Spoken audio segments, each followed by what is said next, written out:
일본의 수출 규제 조치로 촉발된 한일 갈등이 장기화 조짐을 보이고 있습니다. 지난주 우리 정부가 일본을 WTO에 제소한 데 이어서 오늘부터 일본을 화이트리스트에서 배제하는 조치를 시행합니다. 이번 조치로 인한 경제적 파장을 한번 짚어보고 이 갈수록 악화되고 있는 한일 갈등 해법은 있는지 이야기 나눠보겠습니다. 한양대 경제금융학과 이정환 교수 나와 있습니다. 어서 오세요. 예, 안녕하세요. 네, 오늘부터 이제 우리 화이트리스트에서 일본을 제외했다고 합니다. 이번 결정 어떻게 보십니까? 사실 8월 달부터 이야기가 나왔지만 예견된 수순이라고 보는 게 맞는 것 같습니다. 네. 이미 일본이 3개 품목에 대해서 7월 달에 수출 규제를 했고요. 8월 말에 이제 화이트리스트, 일본이 가진 화이트리스트에서 한국을 제외한다 이렇게 얘기를 했기 때문에 한국도 이러한 일본의 정책 변화에 따라서 그것에 걸맞는 대응을 해야 될 것이다라고 많이 예측을 했고요. 그것 중 하나가 이번에 발표된 결국은 오늘부터 시행되게 된 이제 수출 규제, 그러니까 우리나라 판 화이트리스트를 바꾸는 것 이런 거라고 보시면 될 것 같습니다. 기본적으로 이게 전략물자 이제 수출에 대한 규제를 어떻게 할 것이냐, 통관 절차를 어떻게 할 것이냐 이런 거 일본에 이제 이런 것들 수출할 때 전략물자 수출할 때 보다 엄격한 규제를 하겠다, 보다 많은 심사를 거치겠다 이런 것으로 이해하시면 될 것 같습니다. 좀 구체적으로 수출 절차가 어떻게 달라지는지 설명을 좀 부탁드려도 괜찮을까요? 예, 그러면 이제 기본적으로 기존의 한국이 어떻게 했느냐를 이해하시면 되는데 네. 기존의 한국은 이제 통관이나 이런 거 무역 규제를 할 때 크게 두 부분으로 구분했습니다. 가와 나라는 구분으로 했는데 이제 기존의 가가 가1, 가2로 나눠지게 됩니다. 기존의 가군이란 것은 굉장히 혜택을 받는 그룹, 우리나라와 우호적인 관계가 있다고 생각을 해서 전략물자를 수출할 때도 네. 통관 절차나 규제에 대해서 굉장히 좀 덜 받는 상황이었다면 이제 가2군을 약간 나군처럼 만들어서 가1군 중에 이제 흔히 말해서 갈등이 있거나 우리나라 정책적으로 봤을 때 수출이나 이런 게 전략물자 수출에 있어서 조금 고려를 해봐야 되는 상황이 아니냐 이런 나라들에 대해서는 가2군으로 배치를 하고요. 가2군에는 거의 나군에 준하는 규제를 하겠다. 그러니까 통관 절차와 수출입 규제를 보다 복잡하게 하겠다는 이야기입니다.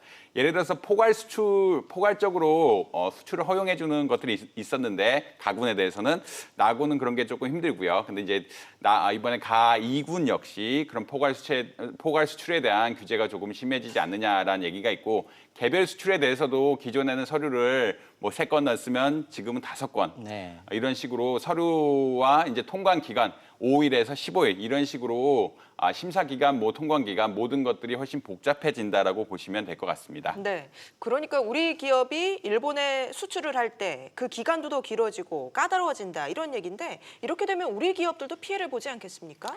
예, 맞는 말씀입니다. 결국은 이건 수출에 대해서 어떻게 보면은 기간을 더 늘리고 심사를 더 복잡하게 하겠다라는 거니까 추가적인 규제를 받는다니까 당연히 원칙적으로 보다 힘든, 그러니까 수출할 때 보다 장애가 늘어나는 이런 상황이 될 수 있겠다고 할 수 있겠습니다. 근데 특히 우리나라의 경우 이제 CP, 이게 포괄적 허가를 받은 기업들은 사실 이제 수출을 할 때 크게 문제가 안 되는데 이게 한 157개 중에 대기업들이 많죠. 대기업들은 네. 이미 규제 같은 것들을 잘 다룰 수 있는 법무팀도 있고 이런 것들이 있어서 이미 허가를 받았기 때문에 상관이 없지만 흔히 작은 기업들, 중소기업들은 이런 것에 대한 대응할 역량이 부족해서 아직 포괄적 허가를 받지 못하거나 CP라는 걸 받으면 이런 규제 하에서도 수출 통관이 굉장히 간소화되는데 이런 거를 받지 못한 상황이기 때문에 이런 것에 대한 규제가 우려가 된다. 여러 우려가 되는 상황이 있고요. 그래서 산업통상부에서는 결국은 전담 부서를 만들어서 전담 직원을 배치하고 이런 중소기업들을 도와주겠다라는 대책을 내놓고 있는 상황이라고 할 수 있겠습니다. 네.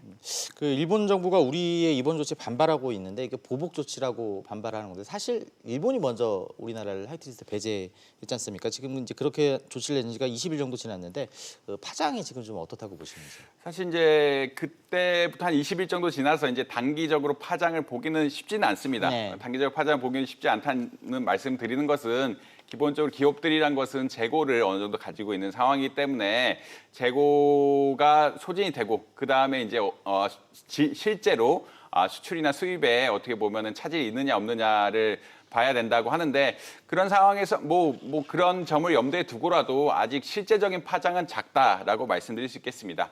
반도체 부분을 제외하고는 아직 한국이 큰 타격을 입었다. 한국의 뭐 수출이나 수입에 있어서 큰 타격을 입었다라고 보기는 뭐 수치적으로 나타나는 자료들은 나타나 있지 않고요. 네. 기본적으로 이러한 상황 결국은 어떻게 보자면 짧은 상황, 짧은 시간이긴 하지만 아직 잘 대응하고 있다. 그리고 이제 흔히 말해서 수입처 다변화, 그러니까 원자재 수입할 때 다변화를 다양하게 추구하고 있고 정부도 이제 소재 산업에 대해서 적극적으로 육성하고 있는 상황이라 생각했던 것보다는 피해가 줄어들 수도 있다라고 볼 수 있을 것 같습니다. 네, 일각에서는 우리 정부의 이런 맞대응 움직임을 두고 우려도 하고 있는데요. WTO에 제소한 것을 두고는 뭐 우리한테 불리할 수도 있다 이런 지적도 나오고 있습니다. 그게 뭐 논리가 없는 것은 아니고요. 그런 것을 고려해야 될 때는 결국 이러한 규제가 정치적 행위, 정치적 보복 행위이냐 아니냐라는 것에 초점을 맞춰야 되고요.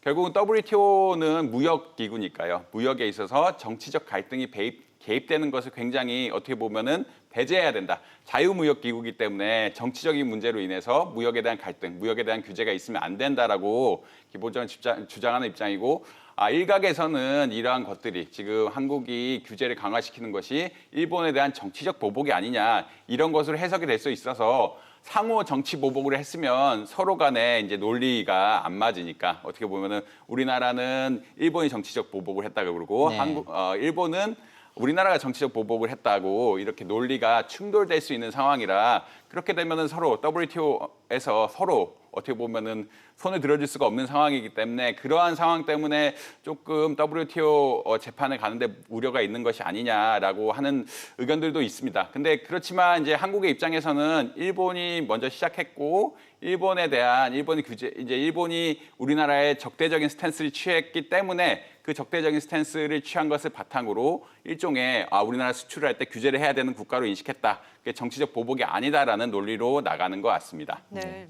어쨌든 WTO 제소를 했고요. 여전히 일본은 뭐 말씀하신 대로 보복 조치다 이렇게 얘기하고 있는데 이 WTO 제소 결과 어떻게 좀 전망을? 사실 이게 결국 논리 싸움이죠. 법적인 논리 싸움인데 한국이 이야기하는 것은 일본이 우리나라를 특정해서 보복을 했다. 흔히 말하는 최애국대를 최애국 중에 우리나라만 특정해서 하는 그렇죠. 최애국 대우 위반이 있고요. 네. 그다음 개별 허가 전환, 그러니까 흔히 말해서 몇 가지 품목 같은 것들에 대해서 개별 허가 전환은 수출 제한 금지 위반, 특히 11조가 문제가 많이 된다고 하는데 이게 11조 조항입니다. 자의적 규제로 무역 규정 공정 뭐 이런 위반들이 있는데 결국은 어떻게 요약하자면 한 나라를 특정해서 특정 품목에 대해서 굉장한 불이익을 줬다. 네. 이렇기 때문에 굉장히 정치적인 행위가 아니냐. 이게 흔히 말하는 자유무역에 반하는 그런 체계가 아니고 이게 우리나라와 일본이 가입한 WTO의 정신, 결국 무역을 활성화시켜서 세계 경제의 성장을 돕자라는 정신, 법규에 반하는 게 아니냐라는 논리가 있습니다. 일본의 대응 논리는 사실 우리나라에서 일본이 수출한 품목이 우리나라에서 북한으로 간 흐름이 어느 정도 있지 않느냐라고 해서 이런 우리나라 수출이 자국 안보를 해쳤다라는 논리를 통해서 21조 안보 위협에 따른 수출 제한이 가능하다라는 그런 논리를 맞서고 있는데 결국은 얼마나 이러한 논리, 결국은 우리나라 입장에서는 일본이 정치적 보복을 했다. 특정 국가, 특정 물품에 대해서 수출 규제를 했기 때문에 정치적인 보복을 했다라고 하는 것이고 일본은 우리나라에서 일본이 수출한 물품이 북한으로 가는 흐름이 있기 때문에 수출하지 못하겠다. 수출 네. 규제를 강화해야 된다. 이런 논리가 상황이 어떻게 보면 맞서고 있는 상황이라 어떻게 보면 상황 추이를 조금 지켜봐야 되지 않느냐라고 볼 수 있겠습니다. 네, 이렇게 한일 갈등이 고조되고 있는 가운데서도 우리나라를 찾는 일본인 방문객이 최근에 늘어났다고 합니다. 근데 우리나라에서는 지금 불매 운동이 여전히 좀 일어나고 있는 상황이죠. 예, 뭐 상황을 보자면 사실 요새 최근 N1, 그러니까 1N, 그러니까 1N이 네. 죄송합니다. 예. 원N 헷갈리네. 원N 한율을 보면은 굉장히 원화가 약화된 상황이죠.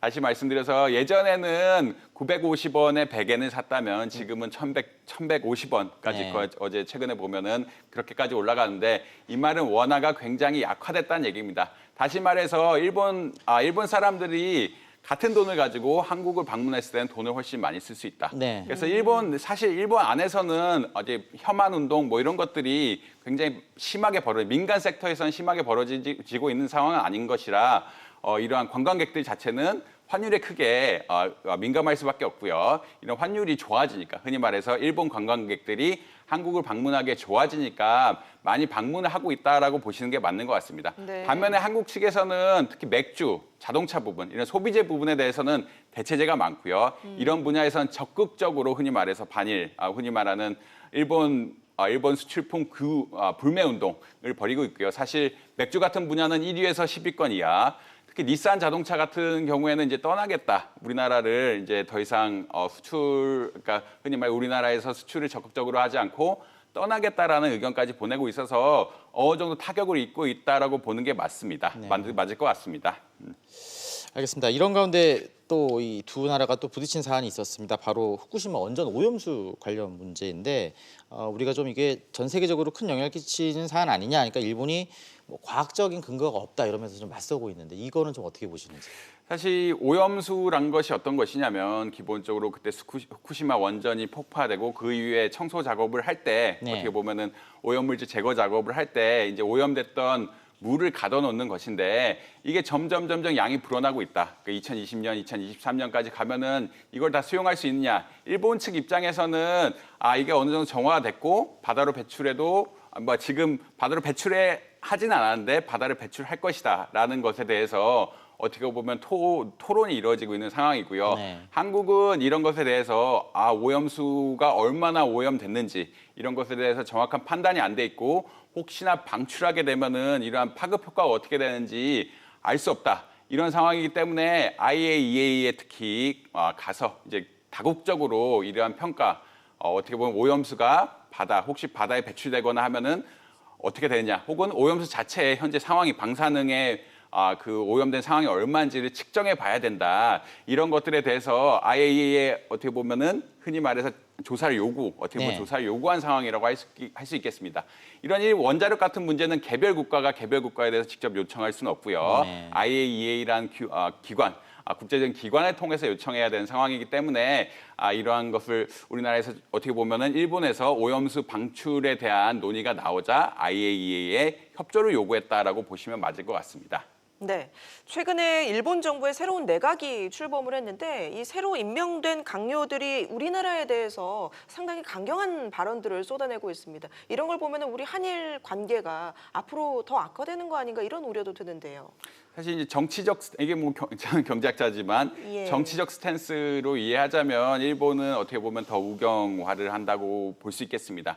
그 아베 총리와 어떻게 보면 뜻을 맞는 사람들이 내각에 들어갔고요. 아베 총리의 지지율 자체가 뭐 왔다 갔다 하지만 굉장히 낮은 상태는 아니고 어떻게 보면 연임도 가능한 상태라고 볼 수 있기 때문에 정권 자체는 굉장히 어떻게 보면 아베 총리의 기조와 맞는 사람들. 이번에 19명 중에 뭐 18명이 흔히 말해서 반한파라고 이야기하기도 하고요. 그다음에 우익단체 회원, 우익단체 회원이라고 하는데 결국은 아베 총리의 기조가 어떻게 보면은 반한에 가까운 지금 기조를 띠고 있기 때문에 거기에 임용되는 대신들, 흔히 말하는 뭐 내각 신임 강요 역시 그런 스탠스를 취하지 않느냐. 이 말은 결국은 어떻게 보면은 한일 문제가 보다 장기화될 수 있다. 자기만의 정치적 스탠스를 확실하게 보여줬고 네. 이런 확실한 정치적 스탠스에 따라서 움직일 것이기 때문에 한일 문제가 뭐 경제적인 차원에서는 아니지만 이제 정치적인 차원에서 오래 갈 수는 있겠다라고 볼 수 있겠습니다. 네, 알겠습니다. 오늘 말씀 여기까지 듣겠습니다. 지금까지 한양대 경제금융학부 이정환 교수와 함께했습니다. 말씀 고맙습니다. 고맙습니다. 예, 감사합니다.